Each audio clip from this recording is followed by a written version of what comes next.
Урматтуу мекендештер, мен аман эсенмин. Учурда Ош ички иштер бөлүмүндө турам. Менде баары жакшы. Кабатыр болбоңуздар. Учурда ушул ички иштер кызматы тарабынан өзүңүздөргө белгилүү болгон Ош облусундагы төрөтканадагы жагдай боюнча ал жактагы мыйзамсыз акыбалды ачыктагандыгыбыз үчүн ошол мекеменин бардык дарыгерлери, анын башында турган жетекчилери, анын башында турган министр болуп, министрдин аралашуусу мен ушундай болжоп атам.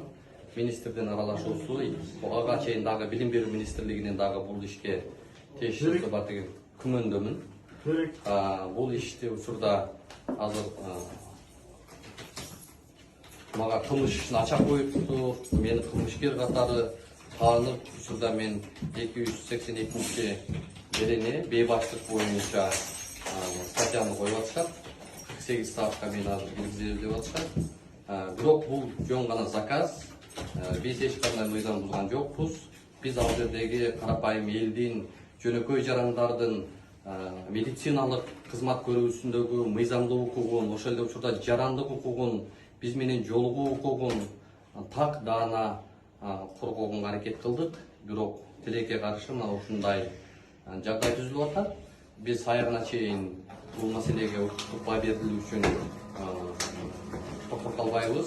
Менин оюмча сот органдары туура адилеттүү чечим чыгарыш керек деген үмүттөбүз. Азыр бизди 48 саатка келгизген атышат. Негизи эле бул Кыргызстандагы ушул паракорчулуктун ушундай бир жарандарга катаал шарт түзүп аткан медициналык мекемелердин мага карата бул чабуулу деп белгилеймин. Мен эч кандай кылмыш кылган жокмун, эч кандай бейбаштык кылган жокмун. Мен мыйзамдуу баарысы ошол берүүмдө так даана көрсөтүлүп турат. Андан сырткары экинчи берүүмдө билим берүү министрлигине барып чагылдыруу кылганбыз, бирок ал берүүбүз чыкканга жетишпей калды. Кечээ бизди мындай өтө оор кылмышкер катарында эле кармап кетишти. Бизге милиция тарабынан бир дагы чакыруу келген жок, бир дагы билдирүү келген жок. Азыр ошол жерден мени Бишкектен бул жака жүктөп келишип,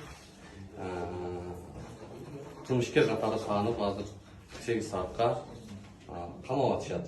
Бирок мен бул чегине жеткен мыйзамсыздык деп баалайм. Бул заказ. Сиз буга чейин арыз менен кайрылгансызбы? Урматтуу көрөрмандар, жанагындай уурусу күчтүү болсо, ээсин доого жагаттан болуп, биз дал ушул мени бүгүнкү күндө тергеп аткан тергөөчүгө ошол жерде күбө болгон чакырганбыз. Ошол тергөөчү келип ошол жердеги жагдайды түшүндүрүп бергенбиз, бизди киргизбей атат деп. Андан сырткары медициналык мекеменин жетекчиси мыйзам бузуп атат, бизге кол көтөрдү, биздин камерабызга кол чабуул кылды, бизге агрессиялык маанайда чабуул жасашты деп айттык эле. Бирок ал боюнча жазган арызыбыз жок. Эмне үчүн жок, эмне үчүн ал арызыбызды карабай атышат? Дарыгерлердин арызын карап, биздин арызды ошол жердеги жарым-жан болуп аткан бейтаптардын арызы бүгүнкү күндө каралбай эле дарыгерлердин арызы каралып атат. Бул эмнеден кабар берип турат? Бул сөз эркиндигине, басма сөзгө, журналисттин эркин маалымат алуусуна, коомдогу сөз эркиндигинин чабуулуна карата сокку деп эсептейм. Демек, сиз арыз жазган болсоңуз, бул иш боюнча сиз жабырлануучу экенсиз да? Бул иш боюнча биз жабырлануучубуз, бирок бүгүн биз жабырлануучуну күнөөкөр кылып, кылмышкер кылып коюп атышат да. Ошондуктан мен ойлойм бул өтө аша чапкандык. Бул туура эмес кадам.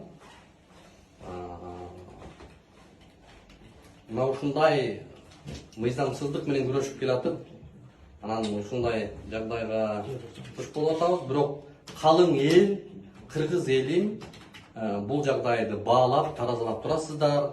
Эмне маселе мунун артында